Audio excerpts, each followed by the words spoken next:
La Asamblea General analiza a esta hora levantar o no el veto parcial del presidente de la República al proyecto de ley que garantiza el cobro de las deudas laborales a los ex trabajadores de Casa de Galicia. La definición será voto a voto. El Frente Amplio, Cabildo Abierto, el PERI y algunos legisladores nacionalistas ya anunciaron su voto a favor de levantarlo. La votación se realiza en medio de una intensa movilización en las barras y en las afueras del Palacio Legislativo por parte de los gremios médicos y no médicos en apoyo a los ex trabajadores de la Mutualista Gallega. El artículo 138 de la Constitución de la República establece que para levantar el veto presidencial se precisan los 3/5 de los miembros presentes de cada una de las cámaras.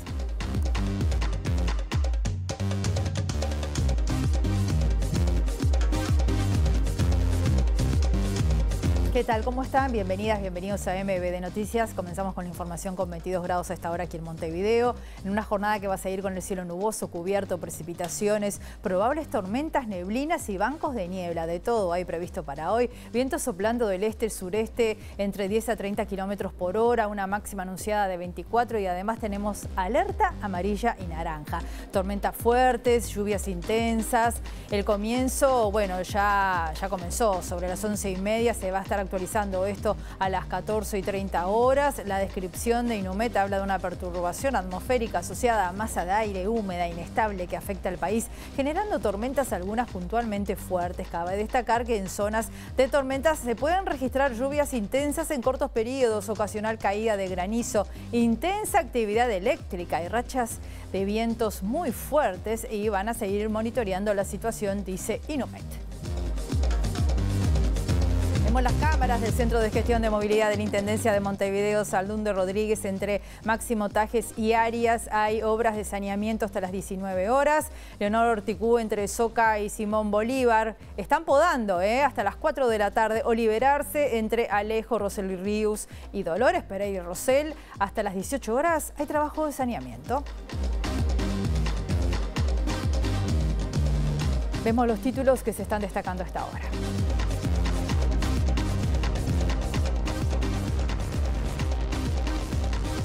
El presidente de la República, Luis Lacalle Pou, está en Río de Janeiro para participar de la cumbre presidencial del Mercosur que se realizará este jueves. Si bien está trancado el acuerdo con la Unión Europea, el bloque sudamericano firmará un TLC con Singapur. El senador cabildante Guillermo Domenech pidió la renuncia del fiscal de corte Juan Gómez porque el accionar de este servicio afecta a la democracia y su permanencia en el cargo le hace mal a la justicia. El legislador cuestionó en el Parlamento un nuevo pedido de procesamiento de un militar por crímenes de la dictadura. El PIT-CNT rechazó la escalada militar de Israel sobre el pueblo palestino y afirmó que estos ataques se han convertido en un genocidio que ha dejado miles de muertos entre la población civil. La central sindical reclama un cese al fuego inmediato en la Franja de Gaza. La UNOT evaluará este jueves si levanta las medidas que se vienen aplicando en Villa Española a raíz de las situaciones de violencia que se producen en el barrio. Integrantes de la UNOT recordaron que un ómnibus quedó en medio de una balacera y sufrió un impacto de bala en el paragolpes.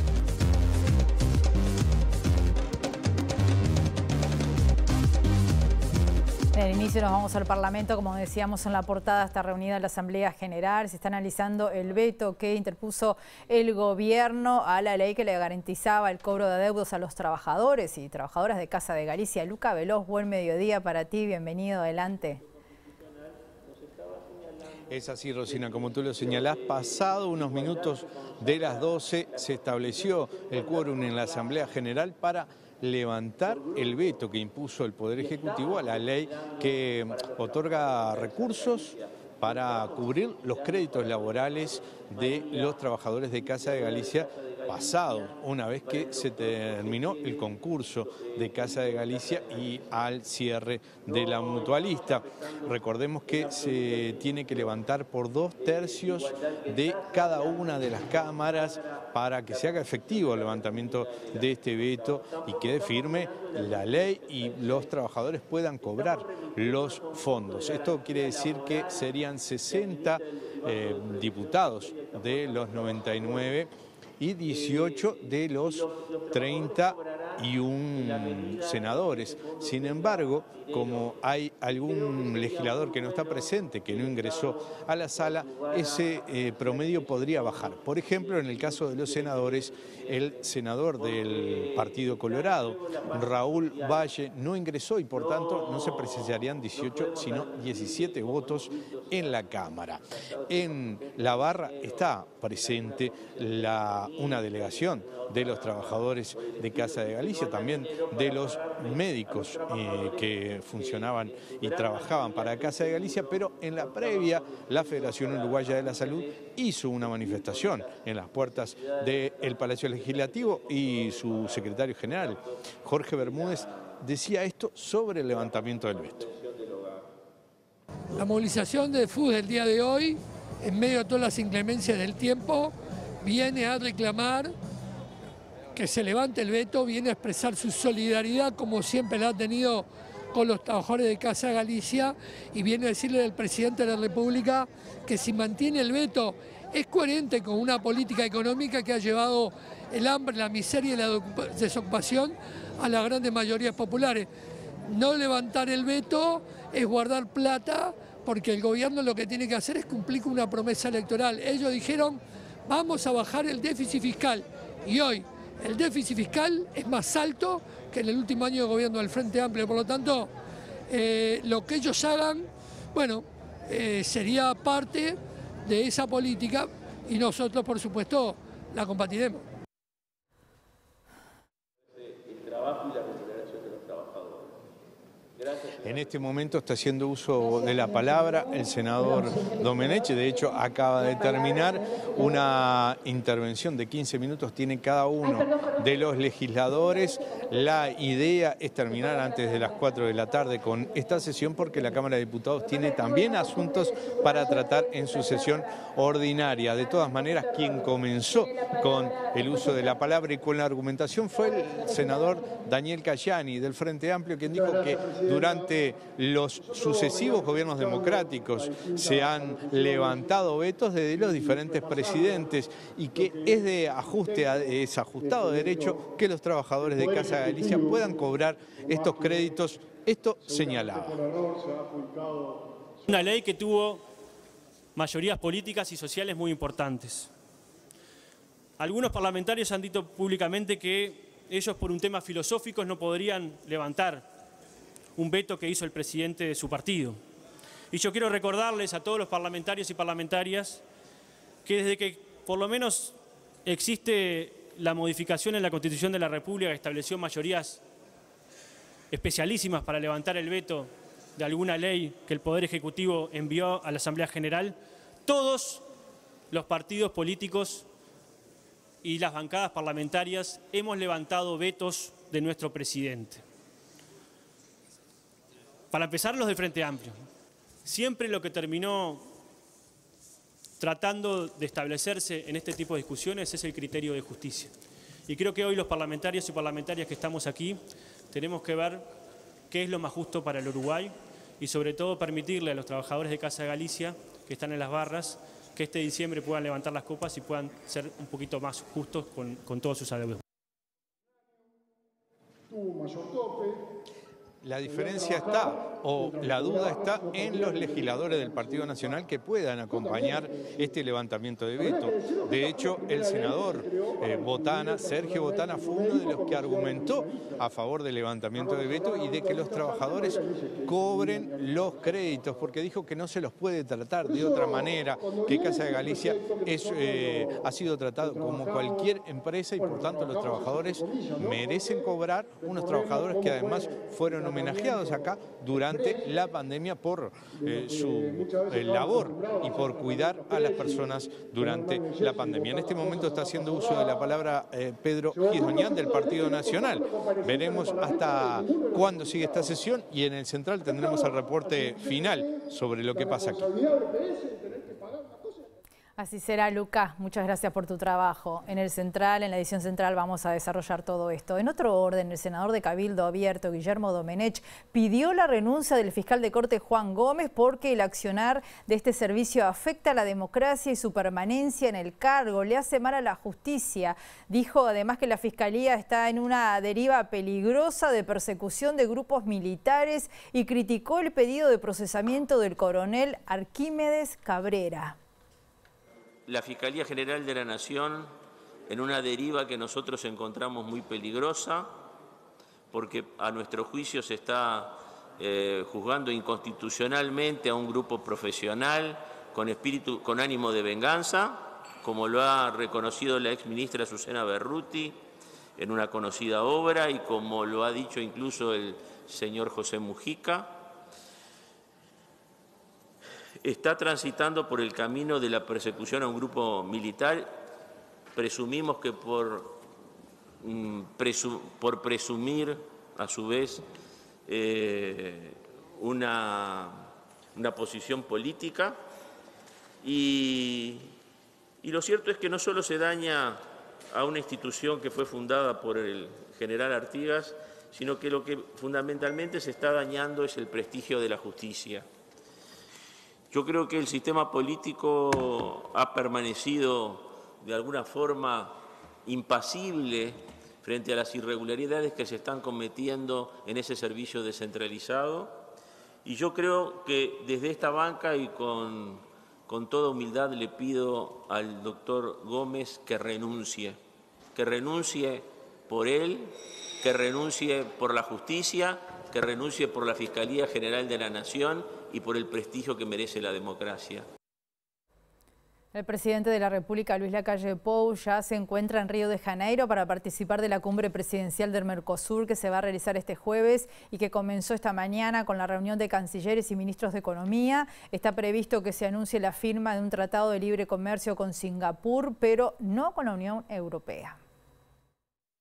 Antes de dejar Alemania, el presidente de Brasil, Lula da Silva, aseguró junto con el primer ministro germano Olaf Scholz que el TLC Mercosur-Unión Europea no se firmará como estaba previsto, pero que seguirán impulsando las negociaciones. El trancazo surgió otra vez desde Francia, cuyo presidente Emmanuel Macron dijo el fin de semana en Dubái que no lo apoyaba porque sería una aberración no alinear la lucha climática con los acuerdos comerciales. Por su parte, el mandatario argentino Alberto Fernández, que en julio entregó la presidencia del bloque a Lula con el pedido de cerrar el acuerdo, anunció que no pensaba suscribirlo porque el domingo 10 dejará el cargo en medio de una polémica transición con Javier Milei. Los requisitos ambientales que exige Europa y las medidas proteccionistas denunciadas por los países suramericanos son los nudos visibles que impiden cerrar el acuerdo. Por el contrario, sí será suscrito un TLC con Singapur y se dará el ingreso a Bolivia como miembro pleno. En este marco, el presidente Luis Lacalle Pou insistirá con flexibilizar el bloque para poder firmar tratados bilaterales con terceros países y propondrá una cumbre entre China y el Mercosur.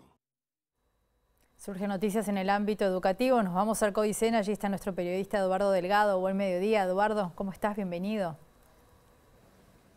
Buen mediodía, Rosina. Están presentando aquí en el edificio de la ANEP el resultado del monitoreo educativo de enseñanza media técnico profesional 2022-2023, que se realiza desde el año 2008. Algunos datos que ya se han brindado es que hubo 100.895 personas matriculadas en la educación media profesional en el 2022. Desde 2020 se registra un decrecimiento en la matrícula de educación media básica, lo que atribuyen los estudios a factores demográficos. El 67,4% de la matrícula corresponde a educación media tecnológica y el 17,3% a educación media profesional. La educación profesional cuenta con 189 escuelas técnicas en el país y hay que resaltar algunos datos fundamentales que se han dado hoy, como por ejemplo que en 2022 la aprobación en la educación media básica fue del 77,5%. Esto es medio punto más que en 2021. En En tanto, la desvinculación interanual bajó de 19,1% en 2021 a 11% en 2022. Recién estuvieron algunos de los profesionales que realizaron el estudio, el monitor educativo 2022-2023, y ahora está haciendo uso de la palabra el director general de Educación Técnica Profesional, Juan Pereira, a quien los dejo escuchando y viendo. De la educación media básica, el 55% de los alumnos de nuestra institución están en los quintiles más bajos. Y esa es la función estratégica de la institución.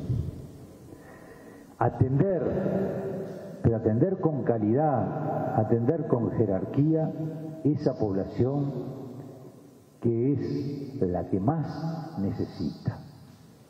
También lo vemos cuando vimos los números a nivel de educación media superior. El 34-35% de nuestros alumnos están en los quintiles más bajos, o sea que son los alumnos más necesitados. Y vimos la diferencia que hay con otros subsistemas en este tema. De ahí la importancia estratégica de nuestra institución, la población que también atiende. Y después cuando... Bien, vamos a desarrollar también esta noticia en nuestra edición central. El secretariado ejecutivo del PIT-CNT rechazó hoy la escalada militar de Israel sobre el pueblo palestino y afirmó que estos ataques se han convertido en un genocidio que ha dejado a miles de muertos entre la población civil, en su mayoría niños. En un comunicado, la central sindical reclamó un alto el fuego inmediato que permita avanzar hacia una salida pacífica a esta guerra. Nuestro PIT-CNT señala la responsabilidad y complicidad del imperialismo norteamericano en estas agresiones del gobierno de Israel, gobernado por la extrema derecha, que es el principal aliado de los Estados Unidos en la región. La central obrera recuerda que el camino de la paz solo será posible aplicando la resolución 242 de la ONU del año 1967, que establece la coexistencia pacífica de dos estados, el israelí y el palestino, con Jerusalén como capital compartida. Finalmente, el PIT-CNT exhorta a la ONU a liderar y comprometerse en lograr un alto el fuego inmediato en la región. Otros temas: este miércoles quedó constituida la Confederación de Sindicatos Industriales, que nuclea a más de una decena de sindicatos y federaciones de distintas ramas de la industria nacional. El presidente de la UNRWA, Danilo Dárdano, dijo a MBD Noticias que es fundamental elaborar un plan estratégico para defender a la industria nacional. La Confederación nuclea a 100.000 trabajadores y trabajadoras. Para nosotros es fundamental armar un plan estratégico en defensa de la industria nacional y la mano de obra, y también con el gobierno de turno reivindicar y pelear por una nueva industria y no recibir, como hasta ahora venimos recibiendo, alguna respuesta cuando cierra una empresa: bueno, no es competitivo, quedó afuera. El mercado resolvió que quedaron 100 familias, 200, 500 por el camino. Para nosotros, como trabajadores industriales, es fundamental ese tema, y eso deberíamos también contar con el compromiso de la Cámara de Industria del Uruguay, y reitero, el gobierno de turno, las intendencias, la academia y el conjunto de la población, ver cómo logramos revertir esta industria raquítica que tenemos en Uruguay. Eso es importante, cómo en Uruguay discutimos la inserción regional e incluso en las cadenas globales de valor. ¿Que el Mercosur tiene problemas? Sin dudas, pero la idea y el objetivo no debería ser salir del Mercosur, sino mejorarlo. Te doy un ejemplo: no tenemos en Uruguay un auto Mercosur, donde cada país coloca algún porcentaje de su industrialización. Cuestiones como esta, o sea, se está vendiendo el arroz con cáscara, el arroz sucio, en vez de agregarle valor, o sea, ganado en pie, una cantidad de cuestiones que deberíamos agregarle valor. Cortocircuito.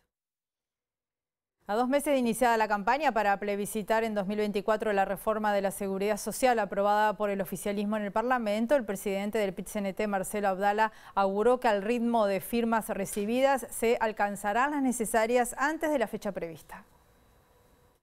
Este miércoles el PIT-CNT y el resto de las organizaciones sociales que impulsan la recolección de firmas, como ONAJPUB, FUCBAN y la FEU, presentará la cantidad de firmas recolectadas hasta ahora para habilitar la consulta popular en octubre de 2024. La verdad que hemos recibido una voluntad recontra buena de firmar por parte de la ciudadanía. Hoy hay una actividad importante también en el Parlamento sobre las 18 horas, donde hay todo un debate jurídico de alto nivel y allí se va a anunciar la cifra que tenemos hasta ahora. Por otro lado, Abdala señaló que la reducción de la jornada laboral que impulsa la central sindical encuentra aliados impensados como Bill Gates. Ayer leíamos a gente insospechada de pertenecer al movimiento obrero como Bill Gates hablando de que ellos en algún momento van a tener que organizar una semana laboral de 3 días. Yo creo que es inexorable porque hace a los cambios de este siglo XXI, hace a la revolución tecnológica que se viene, hace a mejorar la salud laboral, hace a tener más tiempo de disfrute de la vida, hace a mejorar las condiciones de capacitación de los trabajadores, hace a dimensiones de género para compartir más las labores de cuidados.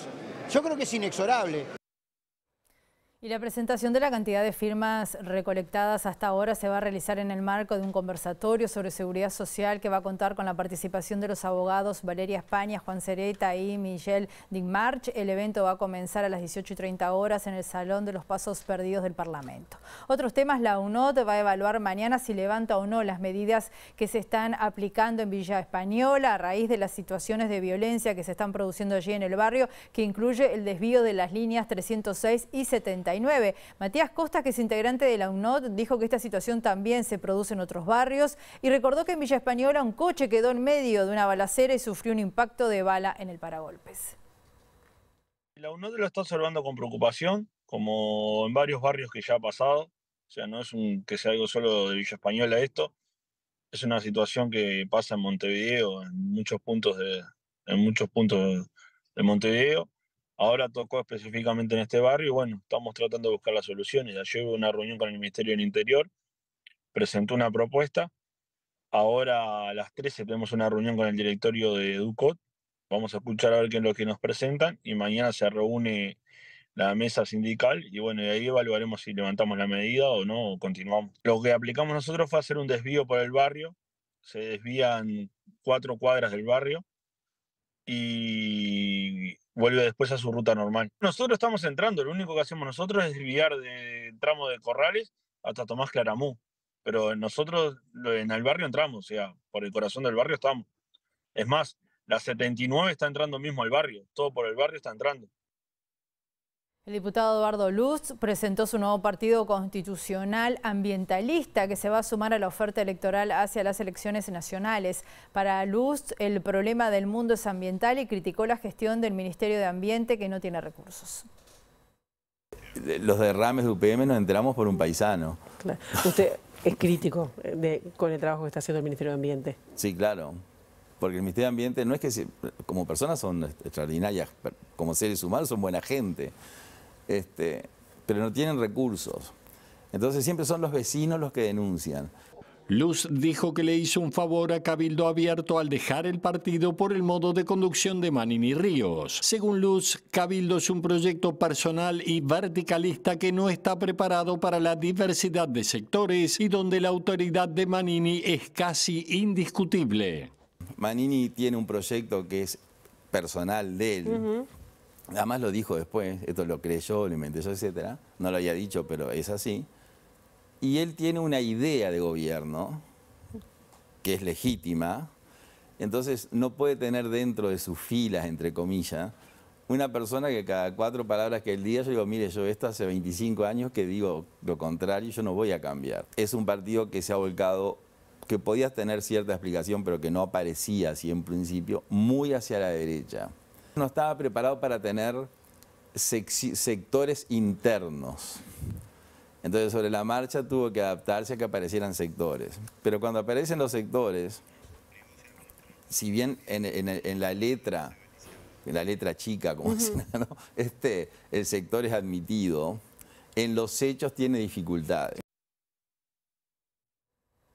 Hacemos una pausa, volvemos enseguida.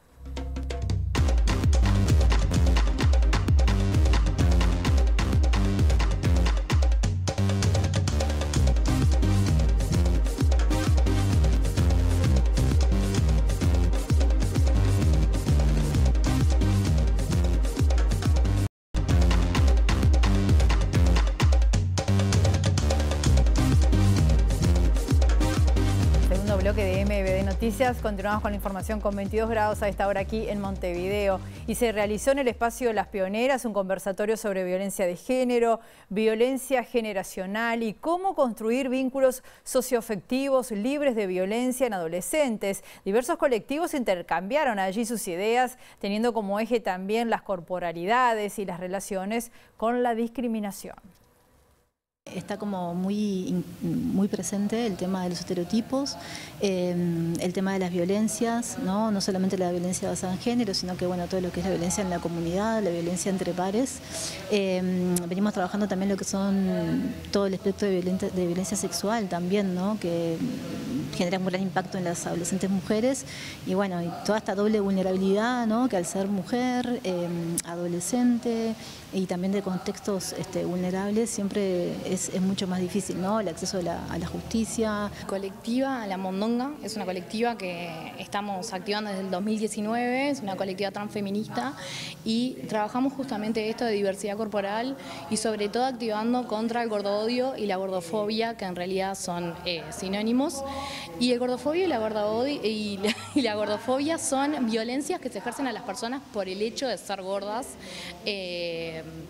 por tener una corporalidad disidente que no va en la hegemonía, en la norma, en lo que se nos pide principalmente a las mujeres.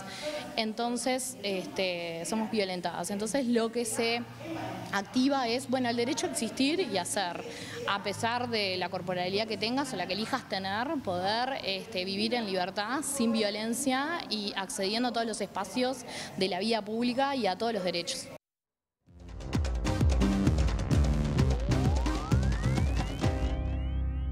El Tribunal Constitucional de Perú ordenó este martes la liberación del expresidente Alberto Fujimori, a pesar de que la Corte Interamericana de Derechos Humanos ordenó lo contrario el año pasado. Este martes, el Tribunal Constitucional de Perú emitió una decisión que resulta en la liberación del expresidente Alberto Fujimori. Esta medida contradice la orden de la Corte Interamericana de Derechos Humanos emitida el año pasado, la cual había establecido una dirección opuesta en relación con la situación del exmandatario. Este acontecimiento destaca la complejidad y las tensiones en el sistema legal peruano, así como la divergencia entre las decisiones de los tribunales nacionales e internacionales en materia de derechos humanos. Este Tribunal Constitucional ordena que el Instituto Nacional Penitenciario y el director del penal de Barbadillo, donde permanece recluido, dispongan la inmediata libertad del favorecido Alberto Fujimori, reza un auto del Tribunal Constitucional. La resolución, que fue firmada por 3 de los actuales 6 miembros del Tribunal Constitucional, con el voto dirimente del presidente del organismo, Francisco Morales, declaró fundado el recurso de la reposición en el extremo de la ejecución directa e inmediata de la sentencia del 12 de marzo pasado, recaída en el presente proceso. El pasado viernes, un juzgado de la región sureña de Ica declaró improcedente una primera resolución del Constitucional que restablecía el indulto de Fujimori y devolvió el caso al Tribunal Constitucional. Nos vamos, volvemos a las 19 horas en nuestra edición central o mañana a las 8 de la mañana la primera edición de MBD Noticias. Que pasen ustedes muy bien.